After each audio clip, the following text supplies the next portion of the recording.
Bukan video graphics array. VGA kali ini adalah video game addiction.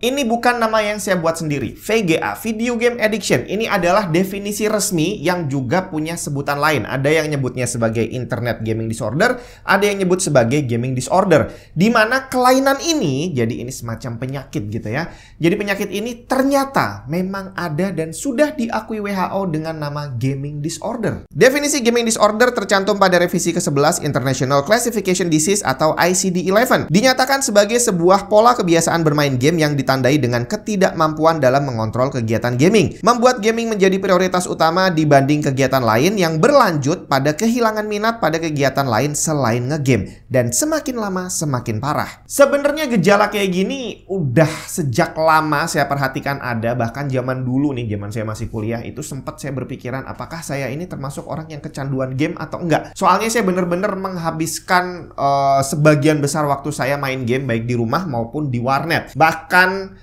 sering banget waktu itu nggak pulang ke rumah karena nginepnya di warnet deh. Saking-sakingnya nggak bisa main game. Cuma saat itu saya masih kuliah dan saya juga masih kerja sambilan. Jadi walaupun ngegamenya kenceng banget, tapi kehidupan dan kegiatan lain masih tetap berjalan. Jadi waktu itu kalau dibilang saya kecanduan, mungkin hampir ke arah sana, tapi untungnya nggak sampai parah. Soalnya waktu itu ada yang parah banget. Salah satu teman saya di warnet, saya nggak tahu dia kuliah atau sekolah di mana, tapi yang jelas saya kenal dia di warnet gitu ya. Itu sampai akhirnya dia drop out dari kuliahnya karena dia nongkrong terus di warnet. Jadi saya yang udah merasa nggak pernah pulang gitu ya, dia lebih parah lagi. Setiap kali saya di sana, dia selalu ada di sana dan nggak pernah keluar dari warnet. Jadi seandainya waktu itu sudah ada definisi bahwa video game addiction itu termasuk penyakit, mungkin teman saya itu termasuk orang yang pesakitan. Nah, semakin kesini berita-berita tentang kecanduan game ini semakin banyak gitu ya. Bahkan beberapa kali saya lihat berita ada anak-anak yang dibawa ke rumah sakit jiwa sama orang tuanya karena dibilang kecanduan game. Nah, sebenarnya kalau dari kacamata saya, iya sih, penyakit ini memang ada. Tapi kalau namanya penyakit yang perlu diobati bukan hanya penderitanya, tapi sumber penyakitnya juga harus diberantas, bre. Dimana dari yang saya lihat, anak-anak yang nggak bisa berhenti main game, sebenarnya andil terbesar adalah di orang tuanya yang nggak bisa mengontrol. Anak kecil nggak mungkin dia beli gadget sendiri, nggak mungkin beli PC sendiri, dan nggak mungkin mereka main game kalau nggak diizinkan sama orang tuanya. Dan sejauh yang saya amati dari orang-orang di sekitar saya, kalau sampai ada yang anaknya nggak bisa berhenti pegang HP, biasanya orang tuanya juga melakukan hal yang sama. Jadi anak-anak ini mencontoh orang tuanya dan orang tuanya memberikan fasilitas untuk itu. Tapi itu tadi hanya pengamatan saya. Apakah benar seperti itu? Mendingan kita tanya langsung aja ke orang yang lebih profesional. Ya, hari ini kita udah kedatangan seorang pakar. Asik, pakar. Ya, Mbak Niko bisa disebut sebagai seorang pakar psikologi kah? Atau gimana? Enggak sih, pakar psikologi itu kan istilah yang beda lagi ya. Jadi ya psikolog aja lah. Oh, psikolog Peminatannya aja. lebih ke psikolog. Oke, ya, tapi sebelum kita mulai, kita akan kenalan dulu dengan Mbak siapa ini ya? Oke, saya Niko Puridianti. Kenapa saya akhirnya nama saya lengkap? Karena kalau Niko aja pasti orang akhirnya ambigu dan bertanya-tanya nih. Oke, ini Gitu Mbak kan. apa Mas gitu ya? Yes, gitu kan. Akhirnya itulah nama lengkap saya gitu kan. Jadi itu saya kasih ke setiap pasien atau klien saya. Oke. Saya saat ini, oh udah. Oh, belum, nggak apa-apa. Dilanjutkan. Ini soalnya ada delay ya, ada delay. Jadi antara saya ngomong sampai nyampe ke sana itu ada delay juga. Jadi kayaknya harus nungguin berhenti ngomong dulu baru kita lanjut lagi. Oke, Mbak Niko, silahkan perkenalkan diri Anda. Anda ini siapa, profesinya apa? Tadi bilang ada pasien, berarti buka praktek. Praktek apa dan di mana gitu? Oke, saya Niko. Kalau untuk psikolog biasanya macem-macem ya panggilannya gitu kan. Jadi karena kita nggak ada sebutan khusus seperti dokter, jadi kadang-kadang bisa Mbak, Pak, Bu gitu kan. Bahkan Tante kan. Aduh. Gitu. Iya, iya. Oke, nah saat ini ya karena tadi kok ada ya sebutannya entah itu klien ataupun pasien, karena memang saya sendiri kan peminatannya ke klinis gitu kan, sehingga kondisinya ada kalanya kita kerja yang memang memegang pasien gitu loh. Jadi referan dari sakit atau dokter gitu kan. Atau mungkin kalau kita kerja di klinik ataupun rumah sakit pun juga kan karena bisa kan gitu. Nah, sehingga kondisinya adalah memang praktek di beberapa tempat dan kondisinya saat ini kebetulan saya sendiri juga punya praktek mandiri gitu dan lokasinya pun di Bogor. Oke, boleh nanti di-share alamatnya, nanti saya tulis di deskripsi aja kali ya. Jadi buat para penontonnya Tech Ed Tips yang punya agak kelainan jiwa, ini bisa konsultasi sama Mbak Niko langsung aja nanti ya. Nah, tapi Mbak Niko, hari ini topik kita adalah tentang kecanduan game yang ceritanya itu menurut WHO sudah dianggap sebagai penyakit betulan. Nah, ini kira-kira kalau dari pengalaman Mbak Niko sendiri, apakah video game addiction itu memang nyata atau sebenarnya itu cuma orang tua yang mungkin parno sendiri atau gimana tuh kalau dari Mbak Niko? Oke. Kenapa sih itu sampai mungkin disebut adiksi gitu ya untuk WHO, dan itu kan memang ada di websitenya Kemenkes sendiri gitu kan, betul. Kementerian Kesehatan. Kondisinya kenapa sih akhirnya disebut gangguan gitu? Ya karena memang kondisinya itu sudah jadi gini, yang kita harus tahu dulu nih basicnya, yang disebut gangguan sendiri itu apa kan gitu ya. Gangguan ini kan adanya kondisi di mana salah satunya ketidaksinkronisasian antara pola pikir, perasaan sama perilaku gitu. Nah, sehingga gejalanya ini kan, nah itu tadi biasanya nih gejala yang sangat umum adalah tiba-tiba sulit fokus gitu. Terus kemudian munculnya temperamen, itu yang biasa lumrah muncul ya. Terus adanya apa tuh namanya? Menghabiskan hampir seluruh waktunya itu untuk main game. Jadinya kalau misalnya pada saat dia melakukan kegiatan aktivitas normal seperti sekolah, atau mungkin lagi makan, atau lagi mungkin ngobrol sama orang, akhirnya mereka cenderung ke handphonenya terus. Kalau saat ini ya, gitu. Permainan ini kan lebih banyak dimainkan di handphone, di gawai gitu kan. Ya. Kalau untuk PC kayaknya ada, tetapi sepertinya jarang ya, karena ini kan suatu hal yang memang bisa mobile. Iya, betul. Oke, nah berarti untuk kasus kecanduan game sendiri di Indonesia udah banyak ya? Iya, kalau sebenarnya yang tidak terekspos banyak. Yang tidak terekspos banyak. Nah, yang sudah terekspos, kalau yang udah datang ke Mbak Niko sendiri, udah ada banyak kah? Kebetulan ada, kalau banyak belum, tetapi memang ada 2 orang yang sudah pernah saya tangani, gitu kan. Jadi yang pertama itu adalah usianya 15 tahun, jadi masih duduk di bangku SMP. Yang kedua ini sudah usia saat itu 30-an lah ya. 30-an. Kalau yang usia 30-an, dia datang itu atas inisiatif sendiri atau diantar sama enggak? Siapa? Orang tuanya, pacarnya? Jadi ya, rata-rata kan orang yang mengalami gangguan ini bisa memang mereka menyadari sendiri bahwa ada hal yang tidak beres dengan dirinya, atau mungkin sekitarnya, gitu kan. Jadi kan itu. Jadi kalau misalnya memang sekitarnya sudah terganggu, tapi kok dirinya merasa terganggu, itu juga sebenarnya salah satu gangguan, gitu kan. Nah, atau memang ini yang merasa kayaknya ada yang nggak beres nih sama diri gue, gitu kan. Akhirnya secara sadar dan mandiri dia datang nih untuk konsultasi setidaknya di awal, gitu. Nah, kebetulan memang 2 orang ini datang, yang satunya karena 15 tahun pastinya orang tuanya yang menyadari itu, dan yang kedua adalah pasangannya. Gitu loh yang datang.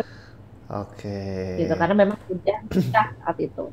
Nah, tapi kalau dari teman-temannya Mbak Niko sendiri atau mungkin dari psikolog yang lain, itu untuk kasus kecanduan game itu apakah juga baru sedikit orang yang berinisiatif untuk periksa atau gimana? Soalnya kalau lihat di TV itu kan ada yang sampai masuk ke rumah sakit jiwa, itu kalau nggak salah waktu itu saya pernah lihat. Itu beneran ada yang sampai kayak gitu atau gimana tuh? Ada. Kalau yang mungkin yang viral-viral kan misalnya ada yang sampai cacat fisik juga ada ya. Cacat fisik? Gitu kan, yang ada. Gimana? Sampai yang cacat fisik, syarafnya, ya dia nggak bisa, jadi lepas gitu tangannya. Jadi kayak polio ya jatuhnya. Jadi benar-benar syarafnya itu terutama yang terkait sama motorik kaki, yang gitu kan, kaki, tangannya itu disfungsi lah. Berarti gitu, itu kalau boleh dibilang berarti ada kasus pembiaran dong dari orang-orang sekitarnya, kok sampai main game sampai lumpuh ibaratnya, gitu kali ya? bisa jadi karena kan itu terjadinya bukan pada orang dewasa ya malah, tetapi Mhm. pada yang anak-anak gitu kan. Nah, sehingga memang kondisinya gini. Misalnya contoh salah satu kasus yang memang pernah saya tangani sampai terminasi gitu ya. Mhm. Ini orang tuanya datang kan gitu Mhm. ya untuk apa namanya mengkonsultasikan bahwa merasa anaknya ini ketergantungan gadget saat itu. Memang tidak Oke. spesifik bahwa main game salah satunya adalah game Mhm. gitu kan. Karena kan memang aplikasi cukup banyak Iya, ya betul gitu loh. betul. Jadi sekarang mereka bilang, oh iya saya main game, tapi kan saya chatting gitu. Jadi Hmm. mereka pun juga tidak mau bahwa itu hanya sekedar main game. Oh, saya interaksi kok sama orang. Hmm. Saya ngobrol kok sama orang melalui game ini karena memang kan sudah ada apa malah udah audio kan sekarang. Jadi Mhm nggak cuma mhm mhm. chatting kan gitu Iya, ya, betul betul. ada audio juga.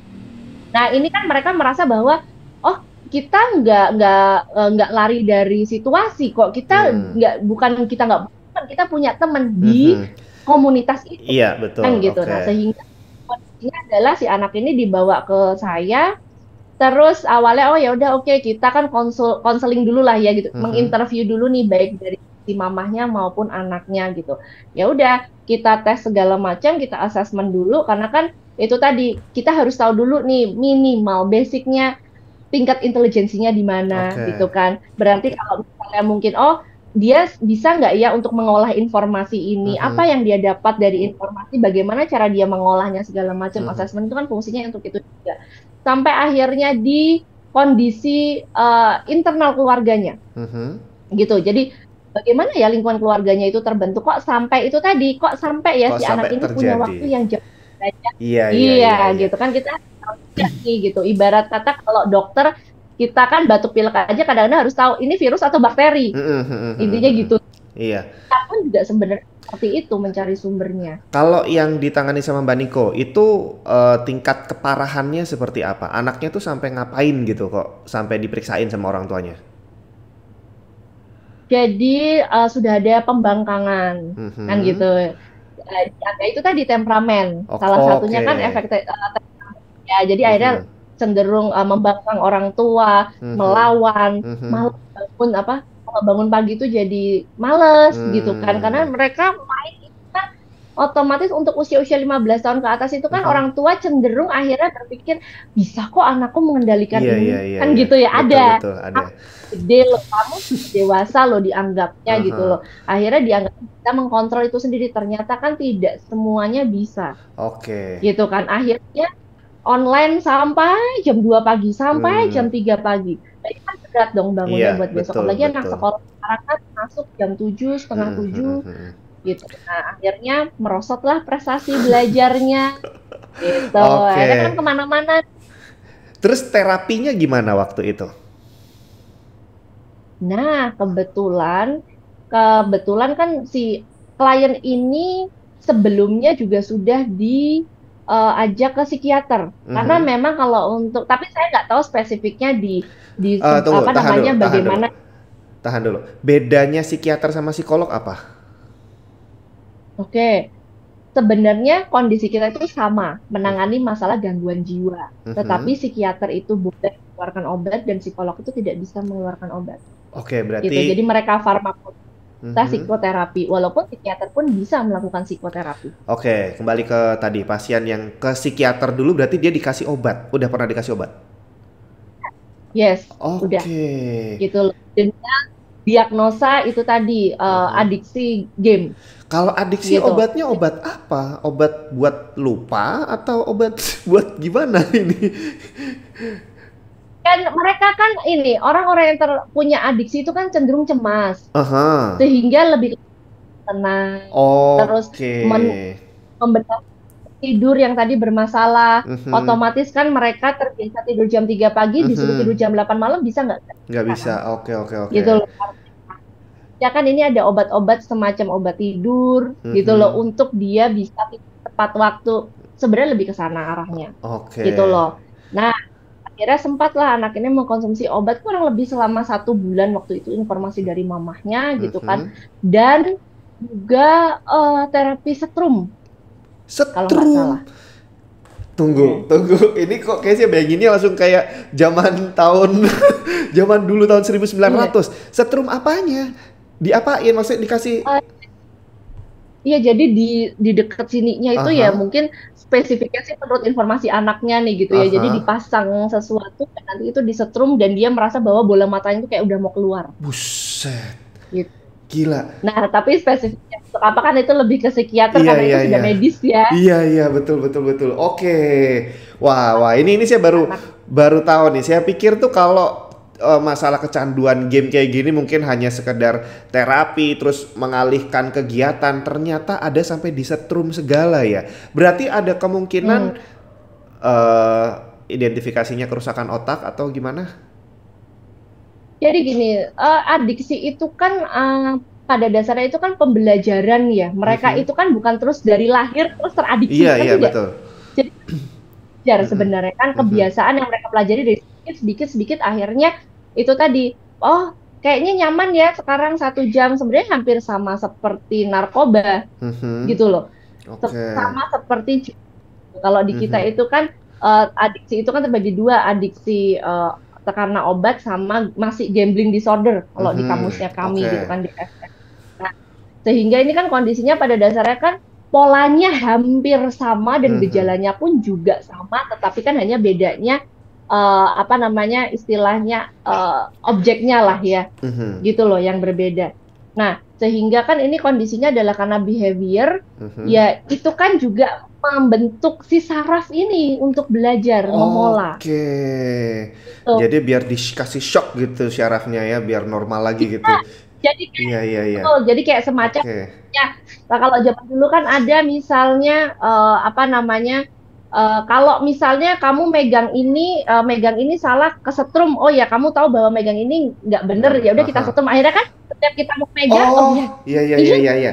Ini gitu loh. kayaknya saya pernah lihat Mungkin film kayak kayak pernah lihat film kayak gitu. Jadi orang kayak dikasih tunjuk gambar apa dia langsung kesetrum sampai akhirnya dia timbul semacam trauma kali ya. Saat melihat gambar tertentu dia langsung takut karena sudah kebiasaannya adalah saat muncul itu kesetrum gitu kali ya. ya, iya, ya itu ada teori Pavlov Iya, lah iya, iya, iya. gitu. Nah, Oke. mungkin kemungkinan itu kalau dari sisi kami. Haha, Tapi haha. kalau dari sisi medisnya ya mungkin psikiater yang jauh lebih tahu ya kenapa itu gitu. Salah satunya mungkin kita logiknya ke sana lah Mhm. gitu loh. Jadi mungkin pada saat itu ya supaya dia inget kan gitu loh Iya, bahwa iya. ini kamu seperti ini gitu loh. Mhm. Kurang lebih mungkin kalau kita dari behaviornya kita ambil dari situ sisinya. Oke. Gitu sih. Nah, sampai satu jalan, tetapi mamahnya merasa bahwa tidak ada perubahan sama anak ini Mhm. karena memang baru 1 bulan, kan Oke. gitu ya, Tunggu, baru tunggu, satu tunggu dulu, tunggu kecil. dulu. Tidak ada perubahan itu, apakah HP-nya masih dikasih? Atau dia udah lepas HP sama sekali? Nah, itu kan sehingga kan Oke. ini ada satu terapi yang mungkin tidak secara holistik dilakukan. Jadi Oke. hanya memang bagiannya mungkin gitu Mhm. loh. Nah, detailnya kan memang tidak mungkin dari pihak psikiaternya tidak terus langsung yang memang memberikan apa yang harus dilakukan secara Mhm, mhm. behavior kan itu Oke, tadi oke. makanya karena mungkin kan ada beberapa hal yang memang lebih dokter lebih ke medis lah ya Mhm, gitu loh. mhm, mhm, mhm. Akhirnya tapi kan balik lagi ya, ini baru 1 bulan loh dicoba Mhm. gitu loh. Oke. Nah, terus kan kalau memang mengharapkan hasil yang instan ya mungkin memang tidak bisa karena ini suatu hal yang kebiasaan terus nggak mungkin tiba-tiba kita berubah hanya dalam 1 bulan Iya, betul, kan betul. gitu. Heeh. Akhirnya karena merasa si mami ini "Oh, udah 1 bulan nih anakku minum obat terus, sudah Mhm. 1 bulan nih. Kalau nggak salah kurang lebih seminggu sekali deh kalau seingat Mhm. saya waktu itu untuk terapi setrumnya Oke. merasa bahwa tidak ada Tidak ada perubahan. perubahan. Akhirnya, oke kita cari second opinion yuk, gitu loh ceritanya. Mhm. Mungkin kita coba ke psikolog aja. Akhirnya Mhm. datanglah itu ke tempat saya, gitu. Nah, akhirnya Hmm. udah digali-gali sampai akhirnya kalau dari sisi kan gini, kita kan juga melihat dari sebuah permasalahan itu kan nggak dari hanya satu sisi, Mhm, gitu mhm. loh. Kalau di kan sehingga kan harus tahu nih, oke dari sisi A, sisi B, sisi C gitu kan. Mhm. Kira-kira kita mencari dari sumbernya apa segala macam dan kadang-kadang kan itu tadi pada saat orang datang merasa masalahnya itu, tapi terkadang bukan itu tuh Oke. masalahnya. Akhir kondisinya beberapa hal itu kan kita juga harus observasi. Saya Mhm. datang ke rumahnya, Oh, saya sampai melihat gitu kondisi ya? rumahnya seperti itu ya, Heeh, heeh, gitu. heeh, heeh. Kan ini kondisi yang oke, kita coba yuk, kita datang dulu nih ke tempat terapi aja misalnya kayak Mhm. gitu. Oke, kok ini ada nggak perubahan gitu Hmm. kan. Nah, dari situ terus kan karena memang gini, karena ini kasusnya anak, sehingga Mhm. kita juga nggak bisa lepas dari orang tua gitu aja sih Oke, iya, iya, iya, iya. prinsipnya. Nah, Ya terus kan? hasilnya gimana? Akhirnya ada perubahan? Alhamdulillahnya sih ada Alhamdulillahnya ada. Berapa gitu. lama itu terapinya? Tiga Berapa? bulan. 3 bulan ya. Oke, dan itu akhirnya dia Karena berhenti memang total atau masih pegang HP tapi sudah masih tetap pegang HP tapi bisa mengontrol gitu ya? ya, nah balik lagi, ini kan memang untuk usia segitu, itu kan Mhm. tetap harus ada kontrol dari orang tua. Balik lagi Oke, kan, iya, gitu loh, iya, iya, bahwa iya. kan kondisinya kan kematangan otak seseorang itu kan adalah di usia 20 tahun. Mhm. Makanya kenapa kadang-kadang, kok ada trauma ya masa kecil ya? Ada kemungkinan kan seseorang itu atau anak itu menyerap sebuah informasi itu kan ya mentah-mentah aja. Iya, Nah, iya, kayak kan iya, iya. ada istilah seperti itu gitu. Heeh, heeh, heeh, heeh. "Oh, kenapa sih kamu nggak bedain jelek atau buruk ya?" Karena memang secara biologisnya adalah otak Mhm. seseorang itu kan matang di usia 20 gitu loh. Jadi Oke. ya benar dia tahu bahwa itu Hmm. salah, tetapi kan ya itu tadi kadang-kadang iya aku asik kan gitu Hmm. loh. Terus Hmm. ini fungsinya apa? Terus mungkin mereka pun juga belum tahu fungsi sekolah itu apa gitu loh. Oke. Sehingga kan ada kondisi yang memang itu kan harus kita jelaskan perlahan-lahan ya bahwa oh ini loh kamu tuh sekolah fungsinya ini. Sehingga itulah yang akan menjadi motivasi dia. Nah, Hmm. sehingga balik lagi ke si pasien ini tadi akhirnya ada terapi yang memang sifatnya itu secara penuh terapi keluar ya bisa bilang terapi keluarga lah ya walaupun Mhm. memang tidak seluruh keluarganya Oke. tetapi misalnya setiap saya datang ke rumah itu harus bersama dengan adik-adiknya juga Oke. gitu. Jadi bagaimana kita membiasakan kondisinya bahwa seperti ini loh gitu Hmm. loh. Seharusnya kamu bisa ngobrol sama adik, main Hmm. sama Oke. adik gitu kan kita kasih medianya, Hmm. permainan apa sih yang Hmm. bisa kamu main sama adik gitu. Oke, maminya masih pulang malam karena kita Mhm. menyadari bahwa memang kehidupan saat ini kan seperti itu ya. Iya, betul. Sehingga siapa di rumah yang sebagai kontrol Mbak. Hmm. Mbak inilah nanti yang kita latih Oke. gitu Iya, loh Mbak. iya, iya, iya, iya.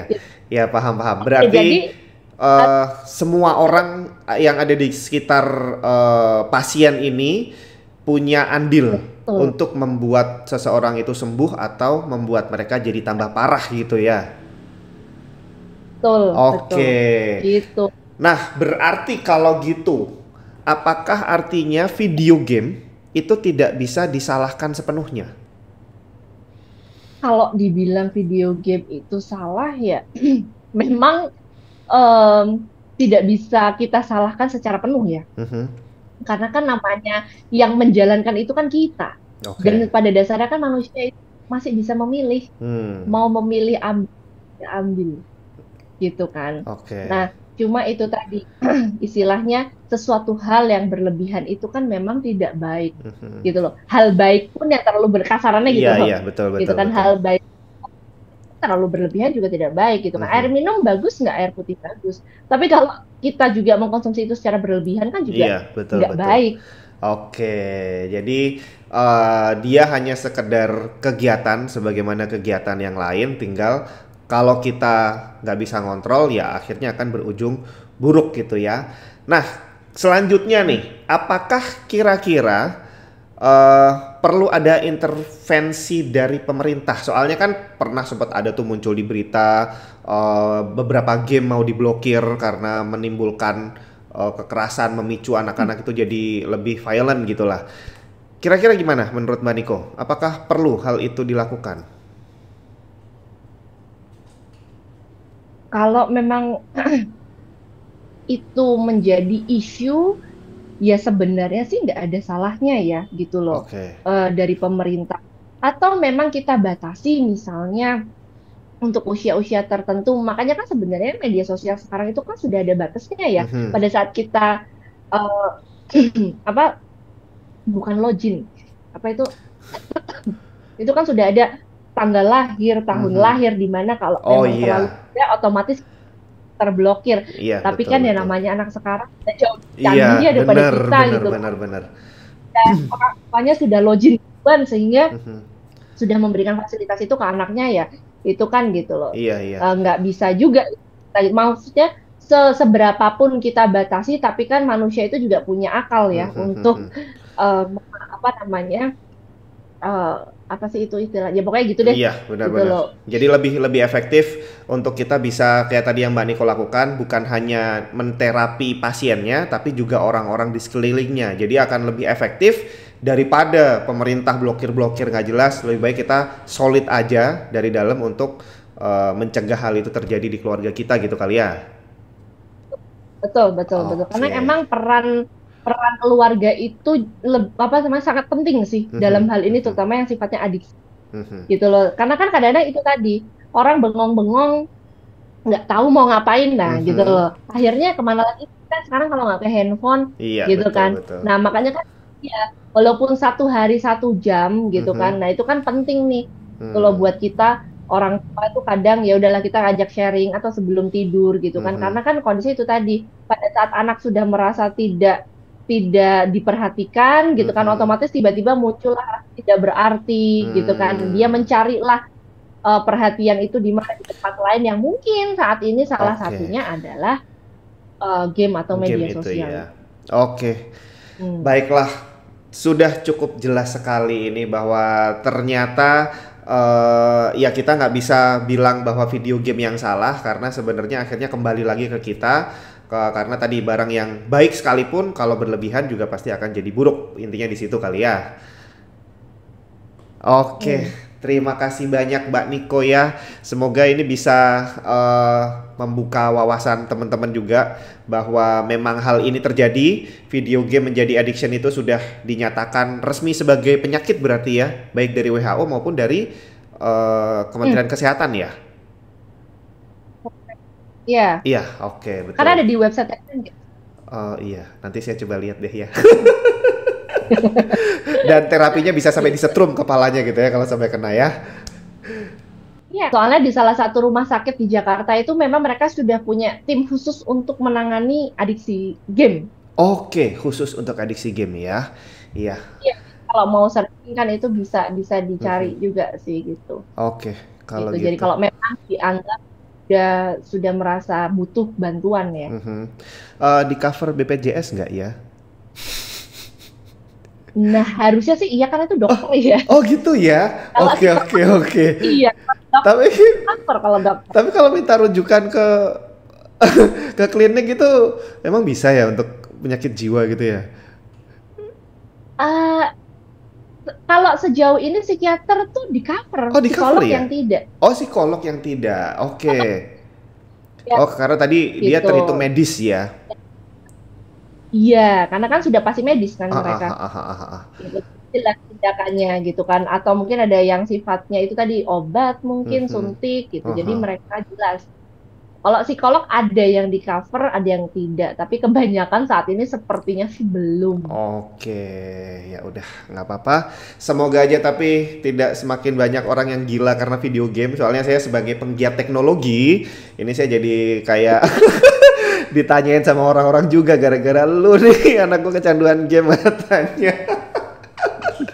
Oke deh, terima kasih banyak Mbak Niko ya. Nanti saya minta informasi lebih lanjut. Mbak Niko buka praktek di mana aja biar bisa saya taruh di deskripsi. Siapa tahu ada di antara teman-teman atau saudara-saudara yang nonton video ini butuh bantuan profesional untuk masalah kecanduan game ini ya.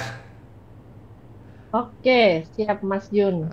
Oke, terima kasih banyak Mbak Niko udah meluangkan waktu malam-malam. Iya, kita ketemu lagi kapan-kapan. Iya, terima kasih. Yap, itu tadi video game addiction yang ternyata memang nyata. Benar-benar ada dan sudah diakui sama WHO dan juga sudah diakui sama Kementerian Kesehatan ternyata ya. Di mana yang namanya kecanduan dampaknya bisa benar-benar fatal. Baik dari segi psikologis yang akan merusak masa depan maupun dari segi kesehatan. Bahkan tidak sedikit orang yang meninggal karena kecanduan game. Banyak saya baca berita orang yang meninggal di tengah-tengah dia main game, di tengah dia lagi nginep di warnet atau main game di rumah. Pokoknya itu bukan kejadian yang cuma 1-2 kali tapi sudah berkali-kali. Jadi mulailah perhatikan orang-orang di sekitar kamu. Seandainya kamu lihat ada, wah kayaknya ini anaknya hampir kecanduan nih. Ya jangan didiemin, apalagi kalau dia adalah saudara atau mungkin teman dekat kamu. Segera dibantu. Dan kalau kamu butuh bantuan profesional, kamu bisa coba kontak Mbak Niko tadi. Buka aja website psikodinamik.web.id. Di sana ada kontak yang bisa kamu hubungi, termasuk alamat prakteknya. Jadi kamu coba tanya-tanya aja seberapa parah nih kejadian yang kamu temui di teman atau saudara kamu. Terus harus diapain, langkah-langkahnya seperti apa. Lebih baik segera ditangani daripada jadi semakin parah. Dan selanjutnya, saya sebagai pencinta game dan saya harap kita semua sebagai pencinta game, kita bisa kasih image lah ke orang lain bahwa video game itu adalah kegiatan yang positif. Jangan melulu negatif. Soalnya dari berita yang saya baca, sering lah itu pemerintah keluar statement untuk ngeblokir game ini, ngeblokir game itu. Salah satunya adalah karena ya dampak negatif dari video game dan sejenisnya. Jadi kalau bisa sih, ya kita bareng-bareng, kita jaga semuanya, adik-adik kita, anak-anak kita, biar boleh ngegame tapi perlu dikontrol. Dan kita tunjukin ke semua orang bahwa gamer itu adalah orang-orang yang pintar dan sehat secara kejiwaan. Semoga bermanfaat.